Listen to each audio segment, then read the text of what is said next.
नमस्कार दोस्तों, मैं डॉक्टर सुभाष आपका दोस्त आप सभी का हमारे चैनल अमेजिंग वर्ल्ड में स्वागत करता हूं। दोस्तों, आज हम दालचीनी यानी सिनामोन के बारे में बातें करेंगे। दोस्तों, आपको यकीन नहीं होगा कि हमारे ही किचन में इतनी सारी दवाइयों का भंडार पड़ा है कि अगर हमें इसके बारे में थोड़ी सी जानकारी मिल जाए तो इसका मजा ही कुछ और है। जिस सिनामोन के बारे में हम बात कर रहे हैं उसे हम अपनी भाषा में दालचीनी कहते हैं और ज्यादातर गुजरात के लोग इन्हें तज के नाम से पहचानते हैं।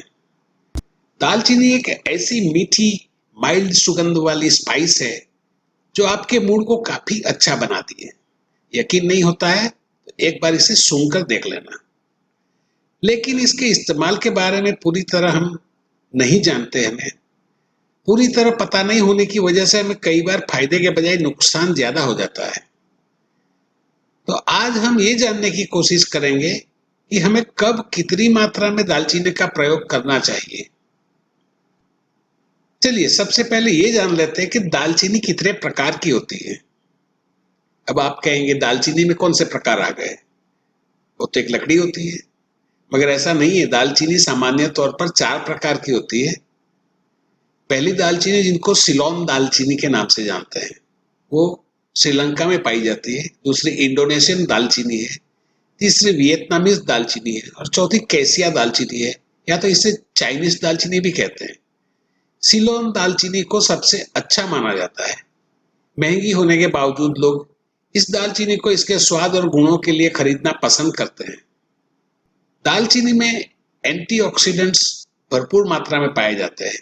अब एंटीऑक्सीडेंट ऐसे पदार्थ है जो आपकी कोशिकाओं को फ्री रेडिकल से बचा सकते हैं और जो हार्ट प्रॉब्लम और कैंसर जैसी बीमारियों से लड़ने में मदद करता है। दालचीनी में एंटी इंफ्लेमेटरी प्रभाव होने की वजह से जो लोग स्पोर्ट्स ज्यादा खेलते हैं या जिम का इस्तेमाल ज्यादा करते हैं या तो वर्कआउट ज्यादा करते हैं, उनके मसल्स में भी बार बार तनाव की वजह से सूजन हो जाती है। अगर वो ये सूजन के लिए आप दालचीनी का प्रयोग कर सकते हैं तो इससे बेहतर और कोई हो ही नहीं सकता। डायबिटीज के मरीज अगर दालचीनी को आहार में शामिल कर लें तो डायबिटीज को काफी हद तक नियंत्रित किया जा सकता है। दालचीनी हानिकारक कोलेस्ट्रॉल को कम करके हृदय को स्वस्थ करने का काम भी करती है। दालचीनी कैंसर की कोशिकाओं के विकास को कम करके और उसे फैलने से रोक सकती है। इसी के साथ आपको इस बात का खास ख्याल रखना है कि दालचीनी किसी भी तरीके से किसी भी कैंसर का 100% इलाज नहीं है। अगर कोई इस बीमारी से पीड़ित है तो उसे जल्द से जल्द डॉक्टरी उपचार करवाना चाहिए। दालचीनी खाने के फायदे में पाचन और पेट का स्वास्थ्य भी शामिल है। इसमें एंटी माइक्रोबियल गुण होते हैं जो पाचन तंत्र व पेट में संक्रमण का कारण बनने वाले बैक्टीरिया से लड़ने का काम करते हैं। दालचीनी के घरेलू उपाय को ब्रेन के लिए भी काफी फायदेमंद माना जाता है। दालचीनी का सेवन याददाश्त को बढ़ा सकता है। साथ ही इससे जल्दी सीखने की क्षमता में भी वृद्धि होती है। तो बच्चों को थोड़ी थोड़ी मात्रा में अगर दालचीनी दूध के साथ पिलाई जाए तो उनकी याद शक्ति काफी हद तक बढ़ सकती है। इसके अलावा दालचीनी अल्जाइमर और पार्किंसन रोग के जोखिम से बचाव में कुछ हद तक मददगार हो सकती है। दालचीनी से निकाले जाने वाला तेल दांतों की कैविटी बनाने वाले बैक्टीरिया की गतिविधि को रोकने का काम कर सकता है। ब्रोंकाइटिस यानी श्वसन संबंधी एक परेशानी है। इस ब्रोंकाइटिस रोग के दौरान फेफड़ों के अंदर मौजूद सांस नली में सूजन और इन्फेक्शन हो जाता है और जैसे कि हम जानते हैं दालचीनी में एंटी इंफ्लेमेटरी गुण बहुत ही अच्छी तरह से मिल सकता है, तो जिससे ये फेफड़े की सूजन कम हो जाती है और काफी फायदा पहुंचता है। इस बीमारी में सांस लेने में तकलीफ और सीने में जलन जैसी समस्याएं भी होती है। इस परेशानी से बचने के लिए भी दालचीनी का उपयोग किया जा सकता है। और खास बात यह है कि वजन नियंत्रण के लिए दालचीनी का फायदा बहुत ज्यादा है। दालचीनी वजन कम करने के लिए इस्तेमाल किया जाता है। आजकल बढ़ता वजन या मोटापा लगभग हर दूसरे या तीसरे व्यक्ति के लिए चिंता का विषय बन गया है। ऐसे में अगर खाने में दालचीनी का सेवन किया जाए तो कुछ हद तक यह समस्या कम हो सकती है।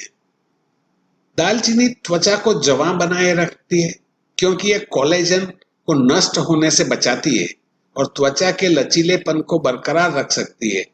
यानी इंसान को हमेशा जवान दिखना सबको पसंद है और दालचीनी का सेवन करने से आपको इसमें बहुत फायदा मिल सकता है। दालचीनी का इस्तेमाल खाने में मसाले की तरह होता है। सिनेमन पाउडर का सेवन दूध के साथ कर सकते हैं। सिनेमन पाउडर को या तो दालचीनी के पाउडर को गुनगुने पानी में मिलाकर भी पी सकते हैं।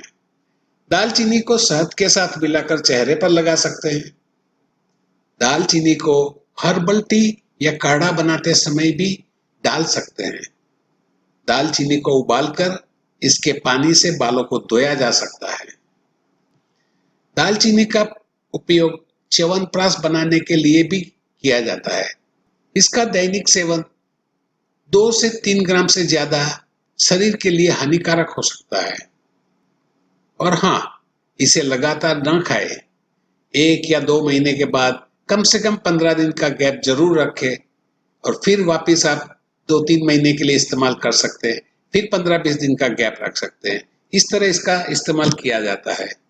इसका इस्तेमाल चाय या काढ़े के साथ सुबह किया जा सकता है। दोपहर या रात के भोजन में भी इसकी कुछ मात्रा का इस्तेमाल किया जा सकता है। अब बात करते हैं दालचीनी के संभावित होने वाले नुकसान के बारे में। अगर आप दालचीनी ज्यादा मात्रा में खाने लगते हैं तो आपके शरीर को क्या क्या नुकसान हो सकता है। दालचीनी का स्वभाव एसिडिक नेचर की वजह से दालचीनी दांतों के एनेबल को प्रभावित करती है, तो ज्यादा इस्तेमाल आपके दांत को नुकसान कर सकता है, जिससे प्लाक और अन्य समस्याओं का सामना करना पड़ सकता है। दूसरा है गैस्ट्रोइंटेस्टिनल यानी पेट संबंधी विकार। यानी अगर आप दालचीनी खाते हैं तो शायद हो सकता है उसकी गर्म स्वभाव की वजह से आपको एसिडिटी जैसी तकलीफ हो सकती है। कभी कभी किसी को दालचीनी से एलर्जी भी पाई जाती है, तो आप संभाल कर इसका इस्तेमाल करें। दालचीनी ज्यादा लेने से लीवर संबंधी समस्या भी होती है, तो लीवर को सूजन होती है, लीवर को ज्यादा नुकसान कर सकता है, इसलिए ज्यादा दालचीनी फायदेमंद नहीं है। ग्लूकोज लेवल को दालचीनी कम कर सकती है, जिससे व्यक्ति ऊर्जाहीन महसूस कर सकता है। तो इसके नुकसान को ध्यान में रखते हुए संयमित मात्रा में दालचीनी का उपयोग करना शुरू कर दें। दालचीनी के गुण शरीर तक महज मसाले के रूप में इस्तेमाल करने से भी पहुंच सकते हैं।